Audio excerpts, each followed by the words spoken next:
When mentioning the absolute power of the British royal family, most people are blinded by diamond-studded crowns or magnificent palaces. But the truth is completely the opposite. The thing that truly holds the life, dark secrets, and destiny of an entire nation lies entirely in a small, silent, yet haunting object, the red leather box. Throughout history, the key to open this box, filled with top-secret intelligence files, has only rested in the palm of the reigning monarch. But right now, as the United Kingdom is reeling from the health condition of King Charles, an underground seismic shift has erupted just behind the closed doors of Buckingham Palace. The most shocking revelation is that Queen Camilla, the official wife, the one who always smiles radiantly and appears next to the king every day, is completely banned from this box of power. A wordless slap, but powerful enough to shake the entire monarchy. So who is the one stepping in for the king to hold the true key of power, opening the life and death files of the nation? The answer will make you shiver, Princess Anne. And believe me, the rise to power of this princess is absolutely not a coincidence or a moment of impulse, but a cold-blooded Game of Thrones that has been calculated without a single millimeter of error. Before we dive deep into this earth-shattering secret, do you think the Supreme Regency should belong to Queen Camilla, comment number 1, or Princess Anne, comment number 2? Leave your opinions below. And now, let us throw open the Pandora box of the British royal family. But to understand why Camilla is pushed to the sidelines so ruthlessly, we must look straight into the constitutional truth. Being queen does not mean holding real power. To truly understand the silent humiliation that Queen Camilla is enduring, as well as the severity of this power transfer, we must strip away the nature of the thing called the red box. Do not let its somewhat classic, simple exterior made of crimson leather deceive you. That box is heavier than any crown cast in solid gold, because it contains the weight of an entire empire. Do you know this shocking number?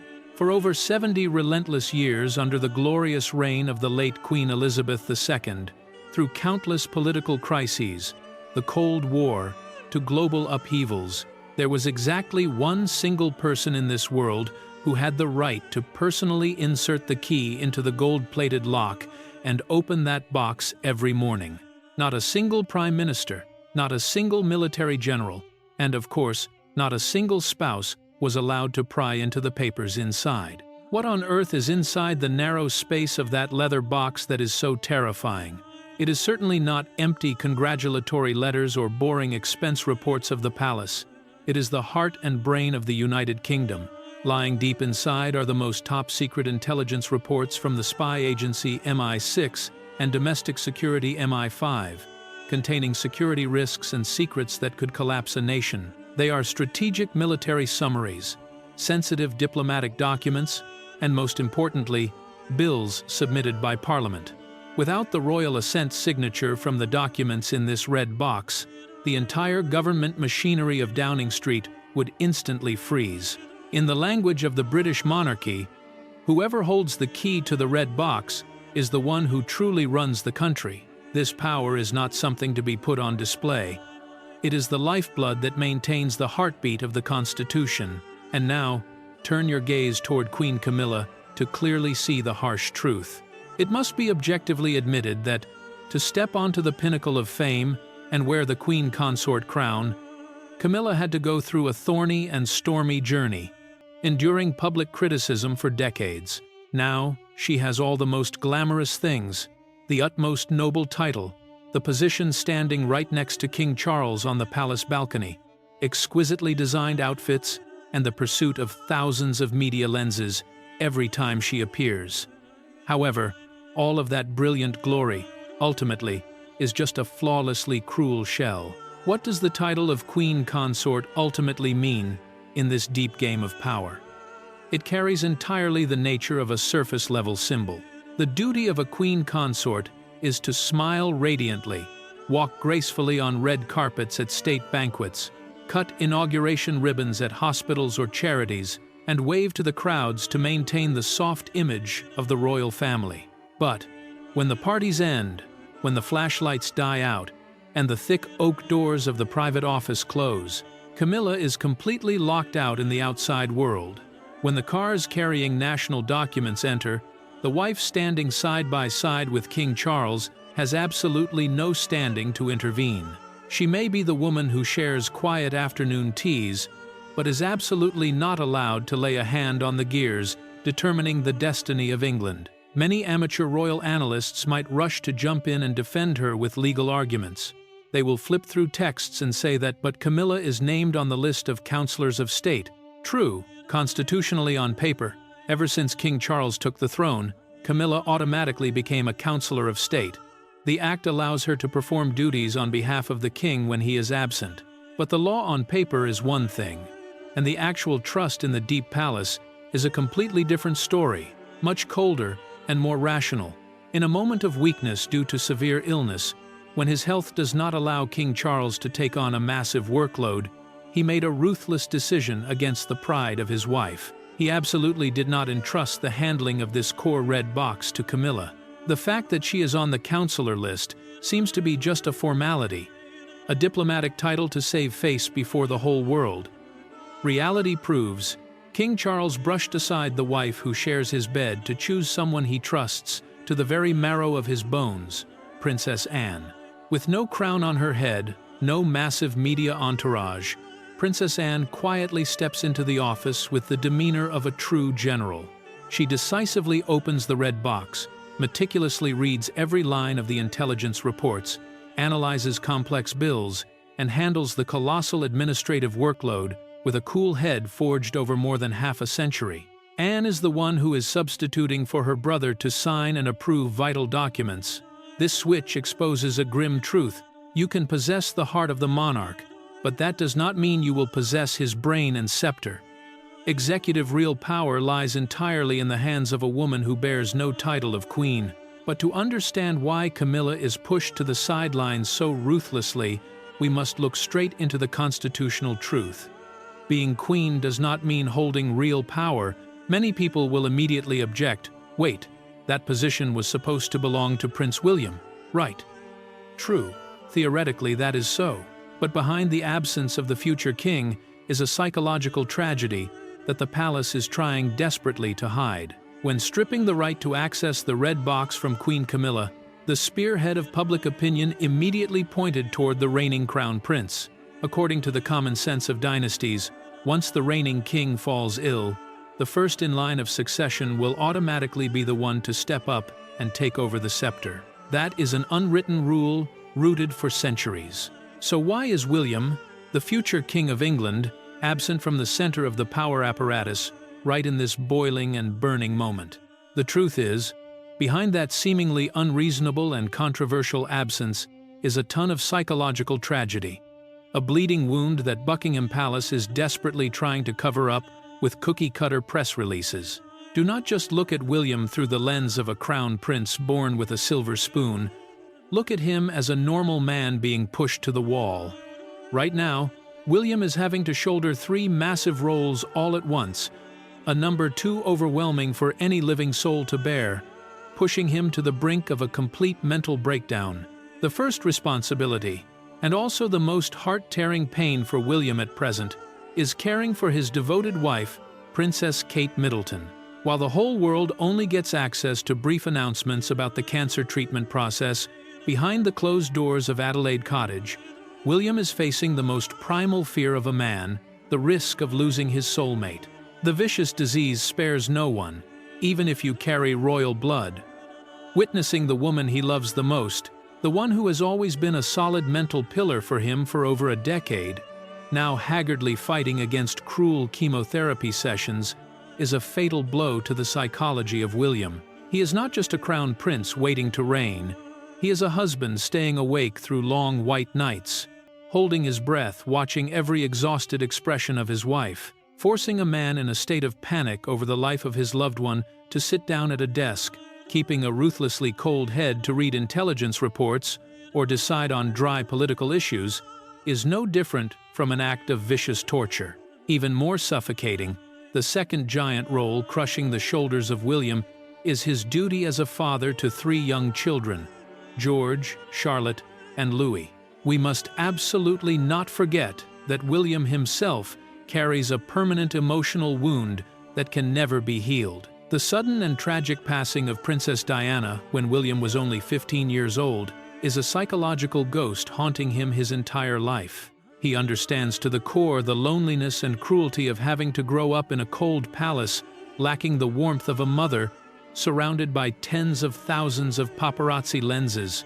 Precisely because of that relentless obsession, William swore to himself never to let his children experience a similarly unhappy and traumatized childhood. In the midst of the storm of illness of Kate, those three children are confused, needing a solid anchor more than ever. William is forced to set aside his royal privileges to be a normal father, taking his children to and from school, comforting them through nightmares, and trying to maintain a fake normal pace of life to shield their tender souls from the ruthless scrutiny of the media. And as if the irony of fate were not bitter enough, the third role crashes down on his head like a death sentence, the pressure of the heir having to face the throne too soon. When King Charles announced his cancer illness, the hourglass counting down to the reign of William suddenly flipped upside down. He once hoped he would have 10 or 20 more years to prepare, to enjoy a relatively peaceful family life before being permanently imprisoned by the crown. But now, the prospect of having to wear the royal robes is closing in at a terrifying speed. The fear of having to take over a nation, guiding the Commonwealth, while his personal inner world is shattering to pieces, is a suffocating darkness. William is being torn apart from all sides. If he is forced right now to dip his hands into running the country through the red box, piling more political pressure onto the boulder of family weighing heavily on his chest, his nerve strings will surely snap. King Charles, more than anyone else, sees through this ultimate deadlock of his son. Despite the distances in the past, in this life and death moment, Charles has acted not as a rational king, but as a father with deep compassion. The decision not to grant the regency to William is not a lack of trust, but a humanitarian protection. Charles wants to stop the total collapse of the future king. He accepts personally, creating a power vacuum right in the center of the palace, as long as William has the quiet space to fulfill his duty as a husband and a father during the darkest period of his life. But a vast nation cannot operate based on pity. That giant power vacuum must be filled by someone stepping up, someone with enough authority, wisdom, and steadfastness to support an entire system about to shake. And in that desperate moment, the palace does not need to look far. Everything was arranged decades ago by the greatest political mind of modern history, the late Queen Elizabeth II. When the massive power vacuum appeared in the center of Buckingham Palace, threatening to collapse the entire operating system of the United Kingdom, people were shocked to realize that the survival of this dynasty does not come naturally. It is supported by the most solid shield, a person who has quietly dedicated herself for the past half-century without demanding a single word of praise. Look at this number, a number enough to make any politician take off their hat in admiration: 457. That is the number of official royal duties that Princess Anne carried out just last year. She works diligently, relentlessly, leaving behind all other members of the family, even King Charles or Crown Prince William combined. She does not appear to show off gorgeous dresses or smile elegantly in front of the cameras. She is sent to the most difficult places, handling the most sensitive and dry diplomatic files. But why is a princess so extremely dedicated?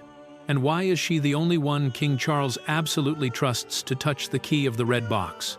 The answer lies in an injustice of history, something that seemed like a massive disadvantage, but unintentionally turned into the ultimate political weapon of Anne. Under the old succession law of the British royal family, the male preference primogeniture system, even though Anne was the second child born, her position in line to the throne was continuously pushed back every time a younger brother cried his first cry. In the eyes of modern public opinion, it is a cruel, outdated rule filled with sexism. It stripped away the chance to reign of a brilliant woman simply because of gender. However, that very bone-piercing injustice created a generational miracle. Being completely stripped of the path to the throne freed Anne from all succession pressure, all factional calculations, and the cruel suspicions in the deep palace. She grew up and dedicated herself with a crystal-clear mindset. She would never become queen. And in the Game of Thrones, when a person has outstanding ability but zero motive to usurp the throne, they automatically become the most trusted figure. When Princess Anne steps into the office, personally handling the secret documents of the nation or conveying the orders of King Charles to the Prime Minister, no political faction dares to accuse her of taking advantage of the situation to overthrow her brother or accumulate personal power. She is completely clean from political plots. History took away the crown of Anne, but gave her something far more priceless: absolute trust. Even so, the loyalty of Anne and the peace of mind of Charles alone are not enough to put her in the position of actual regent. There must be a legal basis as solid as a rock to prevent any constitutional sabotage.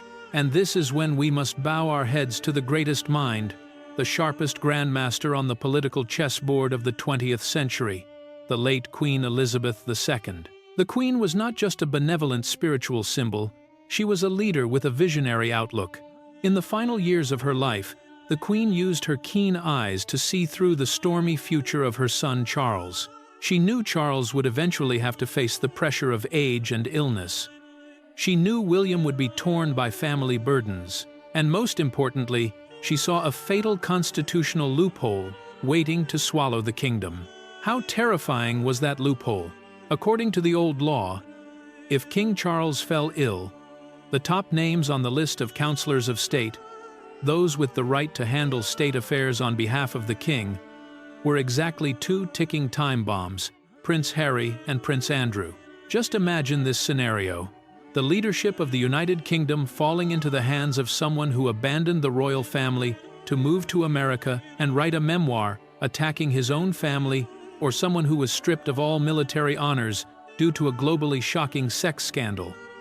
If that happened, the crisis would collapse the prestige of the British monarchy overnight. Facing that catastrophic scenario, the late Queen made an unprecedented checkmate move. She quietly arranged, creating a solid premise for Parliament to pass the amendment to the Regency Act at the end of 2022.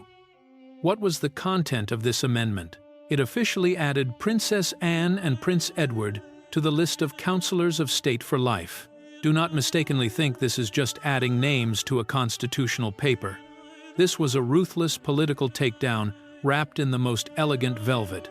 By elevating Anne and Edward, the late Queen legalized the complete removal of all risks from Harry and Andrew without having to explicitly strip them of their titles, an action that would have ignited endless media wars. This move is 100% legal, incredibly tight, impossible for any faction to overturn, and thoroughly resolved the successor crisis in absolute smoothness. The late Queen left behind a perfect legacy protecting the throne, handing her son Charles an unparalleled legal shield named Princess Anne. Anne is trusted by her king brother, hailed by the people. But there is one woman in the palace who certainly cannot smile when seeing this brilliant power. The hidden feud between them is not new. It has lasted for 50 years. Anne is handed the scepter of power by her brother, bowed to in respect by the people across the Commonwealth. But behind that dazzling glory and absolute trust, there is one woman in the palace who is certainly feeling an atmosphere so suffocating it is hard to breathe. That is Queen Camilla. If you think the current power disparity between these two women is merely a temporary administrative decision by King Charles, you are terribly wrong. Fasten your seatbelts, because we are about to step into a time machine, going back to the past, to uncover a dark piece of palace history, a shocking and complex four-way love affair that has lasted for over 50 relentless years to reach the ironic conclusion of today. That is right. You did not hear wrong. Half a century, 50 years of calculations, cold stares, and an uncompromising silent war to claim true status. In the early years of the 1970s, long before the marital tragedies of the generation of Charles and Diana shook the world, Buckingham Palace witnessed a passionate but deeply sad love affair. Few people know that the resilient, cold Princess Anne we see today once had a passionate and deeply in love youth.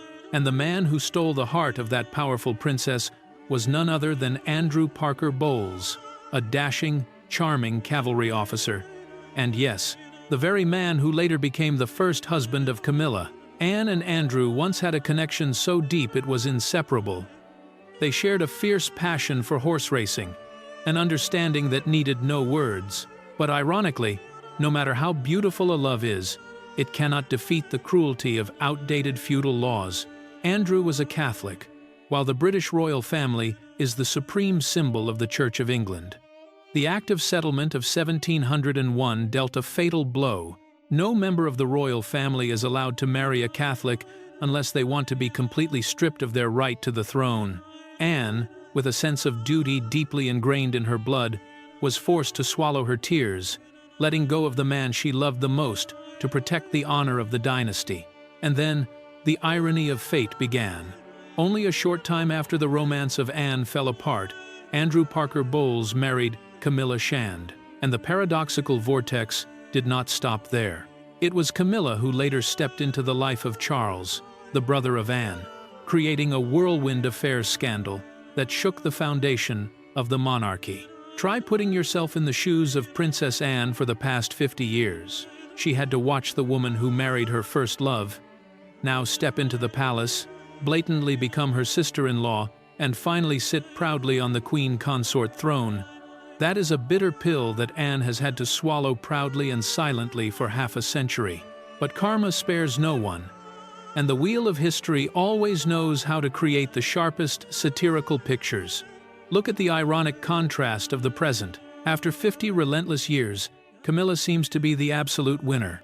She has the love of the king, has the sparkling crown that so many crave, has the highest noble title a woman without royal blood can reach.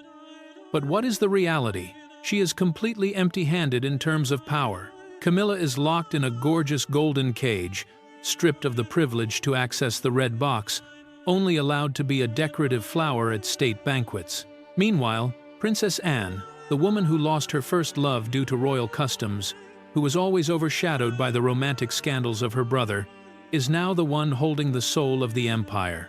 She has no crown on her head, but she has the power to determine the state machinery. Fate took away a romance from Anne, but compensated her with unparalleled power. This is nothing short of the sweetest and most elegant revenge that fate bestowed upon this diligent princess. And the assertion of power of Anne would not be complete without the shadow of a man. Not a dashing cavalry officer in the past, but a solid fortress of the present, Vice Admiral Sir Timothy Lawrence, the second husband of Anne. Completely opposite to the noisy and scandal-ridden figures in the palace, Timothy originated as a quiet equerry to the late queen. He was there, witnessing the tears, the terrifying pressures, and the exhausting dedication of Anne. Timothy has never fought for the spotlight, never given press interviews to sell out the family, nor demanded any glamorous title when marrying the princess. He stepped back, becoming the most solid foundation, so Anne could shine brilliantly with over 450 royal duties each year. King Charles is not blind to that silent dedication. Recently, in a move that caused a stir among the aristocracy, King Charles personally awarded Sir Timothy the title of Knight Grand Cross of the Royal Victorian Order, the highest and most prestigious rank. Please note, this is not an award proposed by the government or the Prime Minister. This is an absolute personal gift from the reigning king, reserved only for individuals who serve the royal family with the most outstanding loyalty. The fact that King Charles awarded this highest title to Timothy Lawrence is an extremely fierce hidden message sent to the entire palace, and perhaps even to Camilla. It is a slap to surface-level values and romantic scandals. It is a clear affirmation. It is not the ones wearing crowns who are the pillars of the nation. The quiet, small family of Anne and Timothy is the true pillar, the cleanest and most trustworthy bloodline keeping this dynasty from collapsing. Amidst the power calculations and the dark patches of the past, the British public are the fairest judges. And when the fake velvet curtain is pulled down, the truth is what makes everyone shed tears. Amidst the deep power calculations, the dark shadows of the past, and the underground battles in the corridors of the palace. The public of the United Kingdom is always the fairest and most discerning judge. They may be blinded by the luxury and splendor in the brief moments of parades, but they are absolutely not foolish. They see through who only knows how to enjoy glory, and who is the one truly shedding blood and tears to keep this dynasty standing. And statistics never lie. When the fake velvet curtain is pulled down, the truth has been exposed through the most prestigious public opinion polls. The approval rating of Princess Anne has broken all predictions to reach the threshold of over 70%.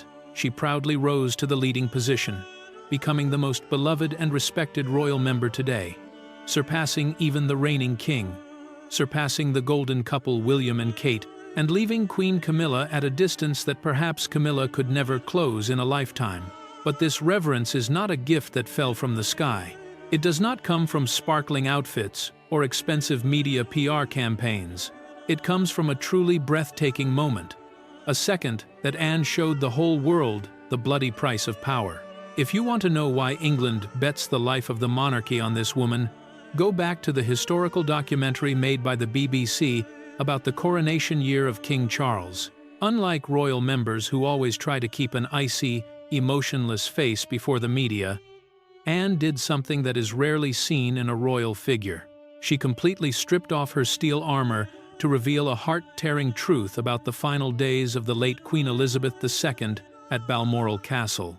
In the quiet moment of the film, the eyes of the resilient princess suddenly turned red. She did not describe the greatness of her mother with empty words. Instead, Anne described the haunting moment at the funeral. The moment the imperial state crown, heavy with diamonds, was carefully lifted by the jeweler from the coffin of the queen, forever separated from her before the coffin was lowered into the vault. To the public, it was a solemn ritual. But to Anne, the moment the crown was lifted, she confessed she felt a chilling relief, not because she was not grieving the death of her mother, but because in that very moment, Anne realized that the giant burden, an invisible prison that had imprisoned her mother for 70 years, had finally ended. That relief is the tears of a daughter who witnessed with her own eyes her mother having to dedicate until squeezing the last drop of blood for the institution. That confession strikes at the heart of millions of viewers. It is cruel, but it is real. It proves that Anne clearly understands the weight of power is not a privilege to enjoy, but a grim life sentence. A person who understands the bloody price of the crown so deeply is the most worthy person to hold power without fear of being corrupted by it. The awakening from the tears of Anne at Balmoral accidentally marked a completely new era for the monarchy. For centuries, the British royal family always operated under an immutable slogan: never complain, never explain. They always tried to maintain a divine, perfect image, immune to all human pain. But now, that perfect shell has shattered. Under the new reign, King Charles and Princess Kate did an unprecedented thing, publicly disclosing their cancer medical records. They no longer hide their weakness. For the first time, Buckingham Palace accepted to reveal the truth, that the royal family is also just humans of flesh and blood, can also be sick, afraid, and stuck before life and death. In the context that the whole system is rattling and wounded, the image of Princess Anne resiliently standing up to shoulder the national administrative apparatus, opening the red box every day, brings an strangely safe feeling. Her existence is an anchor keeping the ship of the monarchy from drowning in the storm of panic. And perhaps, the best proof of the absolute power of Anne right now does not come from King Charles, but from the young generation, Prince William and Princess Kate. In the history of dynasties, heirs always wary of old forces. But William is different. He is intelligent enough and wounded enough to realize that his aunt is not a threat, but a life-saving shield. William and Kate have shown a very wise and respectful humility. In major events, they proactively step back one step, happily yielding the center of the stage for Anne to shine brilliantly in her majestic military uniform. They do not fight for the spotlight, because they know clearly who is doing the hardest work behind the scenes. William understands that Anne holding the actual regency power is the greatest blessing, helping him have time to save his small family. When a crown prince is ready to bow and step aside, when a king is ready to ignore the status of his wife to hand the sword to his sister, and when millions of people are ready to shed tears for a truthful confession, that is when we realize Princess Anne is not just running a nation, she is using her own relentless, dedicated life to rewrite the definition of true power, saving a dynasty standing on the edge of fragility. Although never stepping onto the throne, Anne has become the greatest monarch in the hearts of the British people. When the curtain of the secret palace plots gradually closes, we are forced to view this game of power with the most impartial and sharp eyes. King Charles stripping the red box from Queen Camilla to hand it entirely to Princess Anne is absolutely not a petty act of revenge, nor is it the impulsive spite of a man. It is the call of survival instinct. In the moment the dynasty is reeling from illness and the fragility of fate, the British monarchy automatically activated its highest defense mechanism, placing the life of the nation in the hands of the most steady person, removing all barriers of superficial hierarchy. The thousand-year history of the royal family has proven a cruel but extremely fair truth. Titles can be easily bestowed by marriage certificates, laws, or flashy rituals, but true power and the absolute respect of the people can never be bestowed. It must be bought with sweat, with silent sacrifice, and with tireless loyalty for decades. Camilla may have won the crown, but the core of the regime has flatly rejected her, and standing towering in the eye of the storm, shedding all vain luxury, is Princess Anne. She does not need a diamond-studded crown on her head to prove her strength, because she herself is an unbendable scepter. Although never stepping onto the throne, she still proudly became the most excellent, greatest uncrowned king that the United Kingdom is lucky to have.